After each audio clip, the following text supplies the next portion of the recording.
Hi everybody, Nancy here. Alright, today we're going to try using tables in ZoomNotes. And I just want to say that every single thing on this screen is a table, with the exception of this right here. That was a brad that I got from some site I bought it from. And, I put that on there. Of course, that is a table. All right, but I wanted to say that everything on here was a table, including the frame around the title.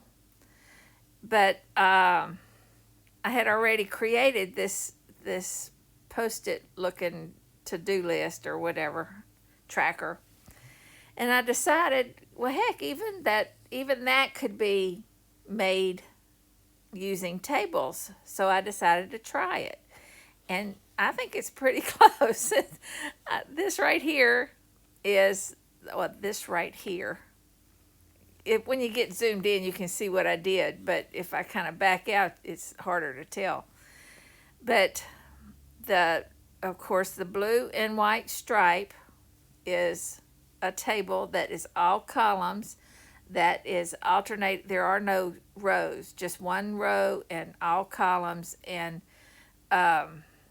alternated the blue and the white. And then the outside circle is a round table. So just like all these things over here are round tables. Just you make a different look by changing the colors. It's just so cool. And varying the inside circumference of the hole, you can change that size. But I don't know, I think I pulled it off. It looks kind of like a brad. Anyway, I digress. I'm going to try to show you as much as I can on this video. I know that it will go too long, and I don't like to take up too much of your time. So I'm going to start and just maybe have to end up doing a second or third video, because there's just so much that you can do with tables in ZoomNotes. It's crazy. I mean, there's not a template out on the market that you can't reproduce, for your dailies and your tracking and your list. And there's just nothing that can't be done in ZoomNotes. It's crazy. So I'm going to go ahead and try to start showing you some of the stuff, and hopefully I can do okay. I have the worst time trying to keep up with trying to stay on track, because I get sidetracked. I was going to bring in something to kind of keep track of what I've said, because when you do these things multiple times, you forget stuff. But okay. Sorry. Table, right now I have it on the top left corner, but if you don't have it, on your toolbar, then it's on this thing on the tools menu under drawing tools on the far right. So you could just select it and do your table. So I've got it over on the top left, and showing right now is what I did last. That was the striped pen, push pen. So I'm going to change it to a different table and just draw that table. Sorry. And what you didn't see probably is that down under, about in the middle, you can see the 4 little grids. Those are my saved favorites. That's something new, I think. I like that feature. I like having those right there, because then you can just come here and tap on it and it's done. But once you get a table that you like, just go here to the saved and click on the plus, and there you have it. You've got a new table. But I'm going to go back to style. That's where you start. And okay, right now it's toggled. See, it goes from row, column to cell size. And right now we're going to work on the row and column. Now, if you use the slider bar and go all the way to the right, if you watch over on the right, you can see what happens. And I'm changing the rows from 6 to 12. And you would assume that 12 is as far as you can go with that, but that's not true. That's as far as the slider bar goes, but you can have as many rows and columns as you want. You know, if I want to change that to 31, it's easy to do. Now, I have not pushed its limits too terribly much. I think the highest I've gone is like 300 maybe columns or rows. I don't know which one. Because I was trying to create a pretty blend of colors, and you do that using a table with a lot of rows or columns, depending on which direction you want the blend to go. But so I'm going to change this to 30. I'm going to change it to 32. That way, it's got all the days plus a first column, so you can write whatever it is that you're trying to track for the month. And there you have the table that I just created. No, I keep selecting the wrong thing. Okay, I'm going to try to drag it over here to the right. Get the menu bar back. All right. So that's the columns and rows. You're in complete control of that. Now I'm going to take it down to maybe, I don't know, we'll do 6. And I'll show you in a minute the way you can make the left column wider so that you can put in your activities that you want to do. I'm assuming we're creating a table that has 31 days on it so that you can track whether you how many days you drank 8 glasses of water or something. You know, you can every day, and each one of the cells will be numbered 1 through 31. And of course I don't like the shape of the undo that. Select it, drag it up so that squares are better. They look better. All right, so that's 32 right now across. And if I go back to here, now one thing you can do is on this same screen, if you decide you want to do dots and create a dot grid, all you have to do is click on that, and it's hard to see, so I'm going to drag my preview up at the top and make the dots smaller. Now they're really square if you look at it, but you know, once you get it down to a certain size, your eyes start to trick you and make you think there's little dots. So that's how you could create a dot grid. Now, at this point, because I'm on rows and columns, if I stretch this, see I've stretched it so that now my rows are further apart than the columns are. Hard to say that. Okay, but if I change to cell size and select that, make it selected, and go here and do cell size and change the cell size to 0.2 by 0.2.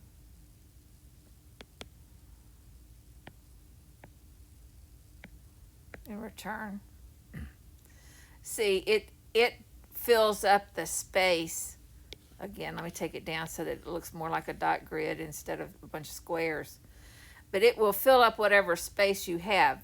It's not dependent on rows and columns. It's dependent on the size of the outside border. I'm trying to resize it down, and I've got to make it darker again. You can't see those little dots. Okay, so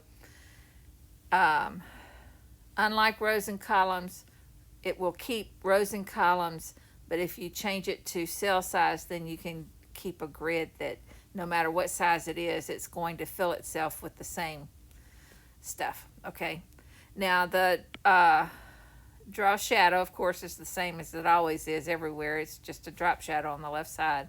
I'm going to turn the dots off. I'm going to take it down a little bit. It's too dark.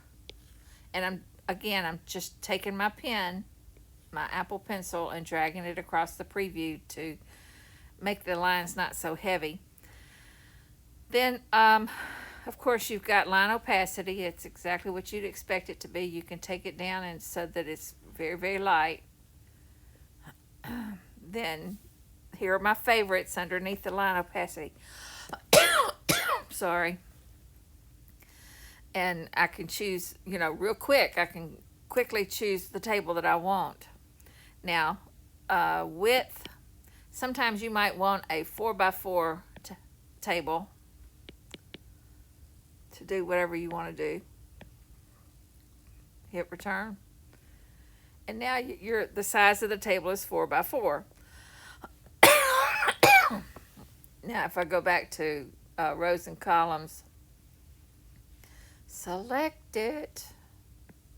See, I don't know if y'all have noticed, but Ed changed the little red squares to red diamonds. When it's red diamonds, it is not selected, so you don't get a bucket. But if you select it, undo that.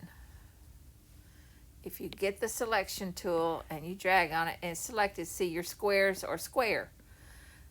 Otherwise, they're diamonds. Now, when they're square, you can put it in the trash can.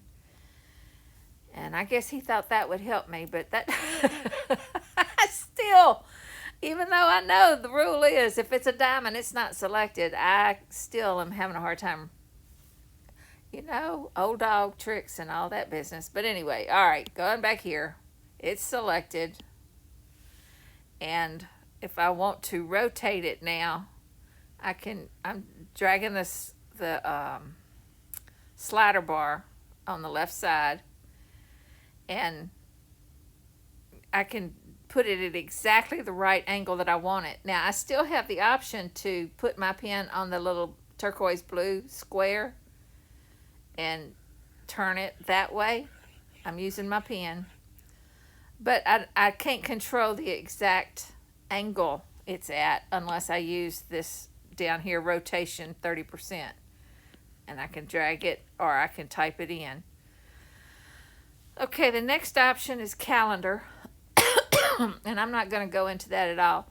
It is something that you use with when you're trying to create a calendar. You just toggle it on and say, okay, this is where the calendar is going to go. And there's another video that Ed did that tells you how to use that. You just have to listen to him, because if I try to explain it, I'll get you all lost. So I'm going to try to get this thing back square, back up to move that to 0.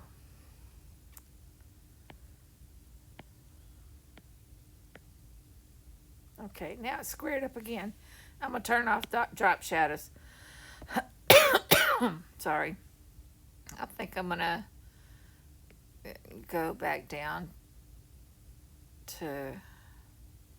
I'm just trying to make it a little bit more obvious what we're working with, the cells and the columns. All right, now I'm going to the next option up at the top called border. Click on that. And the pen thickness is the inside lines.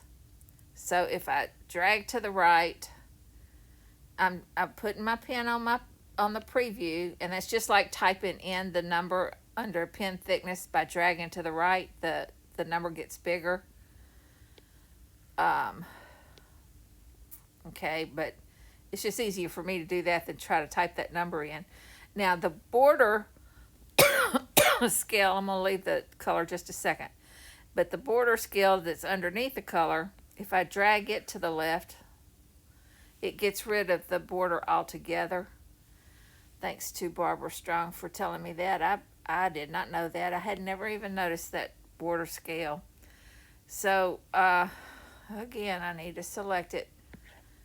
It's getting a little more obvious to me what's wrong whenever when it's not selected.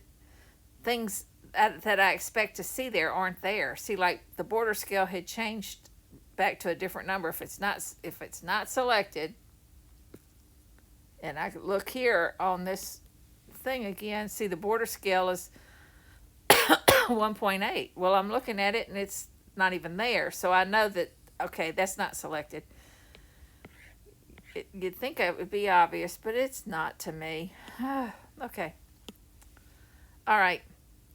So now the border scale's all the way to the left. I'm going to drag it back to the middle to get some outside border going. Now I'm going to take it, I'm making it all smaller again. Up at the top, dragging my pen across the preview. Now on the top margin scale, this is kind of cool.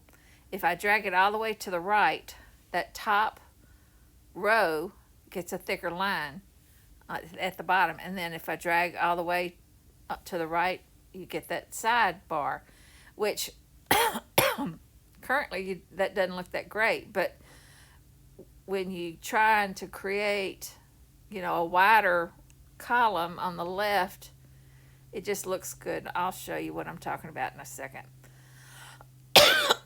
I am so sorry. Okay. We're still on pen thickness. Now the thing underneath that, follow zoom, that has something to do with resizing it. When you shrink it down, either the line stays the same or it stays relative. And honestly, I never even pay attention to it because it's so slight that I personally don't comprehend the difference. I'm trying to get back to it. If I turn it off now, and I'll show you, I'm going to try to do it again. Shrink it down, and you test it and see if you can tell the difference. Now see, this is a thin line, and when I drag it out, it's I don't know. It's either relative to the size. You can also do a search on the ZoomNotes. If I go here, I keep this document open at all times, and I did a search on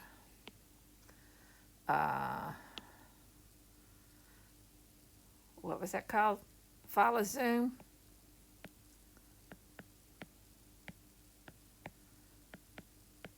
And if you do that, then you can read what it says about it. See, it's right there. I'll let you do that. Okay. I personally don't use it because I can't tell the difference. And that's my own personal, that's a problem. Maybe that my glasses don't help. But, okay. So I go back to the table. Solid versus soft. Right now it's on solid. You've got good, sharp lines. But as soon as you change it to soft, you can't tell it much here, but when the further out the bigger I make the lines, the more obvious it is it's not selected. Oh my gosh. I keep watching the one on the right to see if it's changing, and when it doesn't change, it's not selected. All right, go back to soft, drag to the right, and see how fuzzy those lines are? That's the difference in soft and solid. That's solid, that's soft. Okay, and of course you just select a color that you want the outline to be. If you want to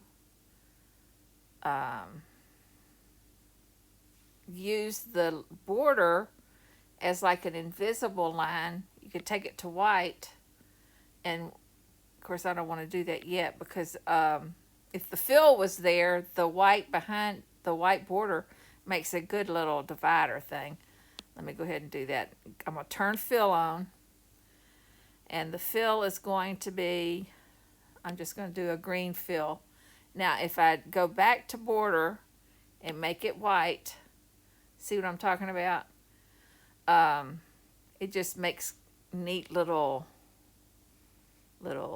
square looking things. Or, if you only had, go back to the column and I only have no columns and I only have rows, see, those make good dividers.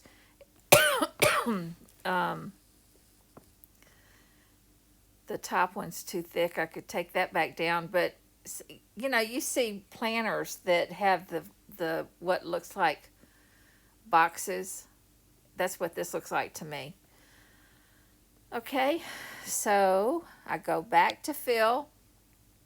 This time I'm going to, well, let me go back, and I need to add some, just so you can see alternating colors and such. I'm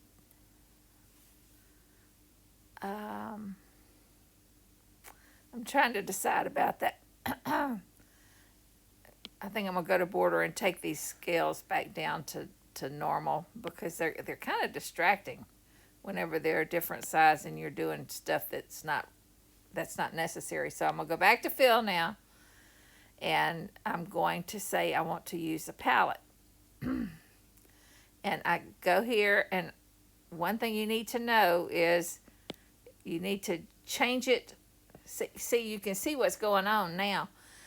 But if you think that the one on the left, if you go back, that's going to automatically be the one that's chosen, that's not true. You have to select it. Even though it's over on the left, you still have to click on that. Click on and just keep changing, and see how pretty the blends are. There's only 3 colors, but they do really pretty blends. And the more rows you have, or the more columns you have, the softer the blend. But anyway, I just keep tapping on different color wheels, and just imagine you need a table like that. Now, if the border was a different color, it would look different if it were. Let me go back to border and make the color black. See, different look. All right. I think I've covered everything on that. The fill. Okay, if I decide I want to do, I can do columns fill or rows filled. If I go to single color, then that gives me more things down at the bottom. Then I can do alternating columns. That's what I did with the blue lines. Of course, I didn't have all this black stuff going on. I just don't love that border. Or the lines, they're too strong. And again, you've got the opacity that you can change on your fill. Now, see, every other color is green. Now, if I change the one on the top, see, the top is the main color. Then if I come down here and tap on a color down on the alternate fill, then you get the different color combinations that you want. I just don't love this palette. I don't know why I've got this palette, but and you can see you can have different palettes. Okay, so you just play around with your tables. You can have anything you want. It's a good thing. Okay, I'm going to turn fill off because it's too loud. It's too in your face. I go to cells now. Here is where we're going to adjust the column width. I'm going to change the override width. Right now it's set on column 1. If I drag to the right, see, it makes that column wider. If I go to, I turned it off. Turn it back on and drag to the right to make the first column wider, and then turn on the height and make the first column, bigger. Now, if you notice, there's a plus and minus sign on either side of the which column. So if you want it to go to the third column, you click on the little plus sign, you get the 3, and now I can affect the third column. So you've got complete control of where those lines go, both height and width. Okay. The next one is shape, and this is where you start changing it to circular, and I am not going to try to talk about the circular one right now. I think, and each one of these cells is like having a little mini preset place to type text. So if I just tap on a square, I change my tool to the A, to the type tool, text tool, and I tap inside a square, then I can start typing inside that square. Now I have already, I know, set it to be centered and in the middle. So when I hit enter, or when I tap off of it, see, it automatically centers and it in all directions, from side to side and top to bottom. So if you wanted to, you could put it all left justified. That would line everything up to the left. And just so you can see, well, let me go ahead and do a couple more things. I'm on the next row. I type off and see it centers it automatically. Do another thing. Tap off and it centers it. Now, the text is there, but it's not attached to the table. All you have to do is select the table and move it away. And now your column of words, right now they're centered, but you could left justify them and they'll all be lined up left. Now there's a bunch of ways to align text in ZoomNotes, but this is one way. You could do it. You know, if you had this table back over here and you wanted to do another column and let it say something, then you've got two rows that are aligned up to each other. Well, like I did on this one, let me show you. Go up. Go up. Okay, see the down here, the 1 space 2 something 3 whatever. See, I created it using the pink table, and then I just deleted the pink table and it left the text all lined up real pretty. Okay. The checkerboard is just alternating colors and rows and colors, and I made it look like a checkerboard. Now, what I think would be cool, let me go back to the, this is, now I'm going off script here. There's my table. I'm going to change it to cell size and do .2. See, right now, when you've already got it drawn, it's already selected, and you changed it to cell size, it keeps the width that is there, but I'm going to change it to 0.2, return. Ooh, and I got to get rid of that fuzzy. 0.2, return. See, even that creates a cool looking whatever. Now you've got a black background with white dots. I didn't do that on purpose. I go to fill. No, I don't want to go to fill. I want to go to border. And I want to make it solid. All right. And then reduce the size of the cells. And then I'm going to go to fill. I'm going to turn it on. I'm going to do alternating rows and columns. That gives you a checkerboard. Then I'm going to select it and stretch it and make it bigger. I want to drag it down. All right, then I'm going to, the lines are still too thick, so I'm going to make them smaller. And instead of being gray and white, I'm going to make it red. No, I'm going to make it black and white. Let me see. Go here, select one of these. Go back. Now see, this was kind of a bug that just hadn't been fixed yet. When I go out and I get a whole new, oops, my battery's dying. Doggone it. All right.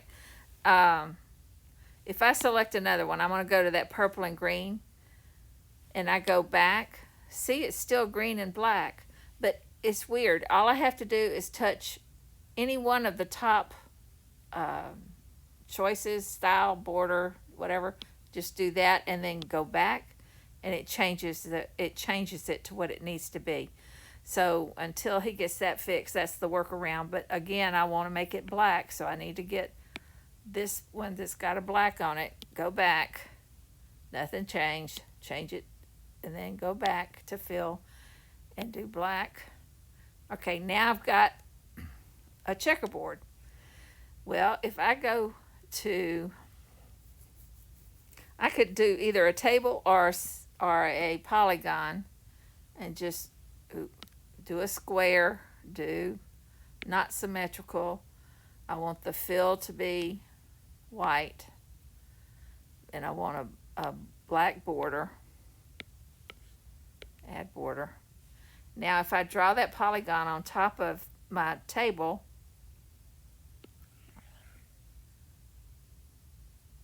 I have a checkerboard frame. See, I just like black and white checkerboards, so that's how I would do that. Okay. All right, I think I've covered enough on tables tonight. You guys have a good day here. Bye.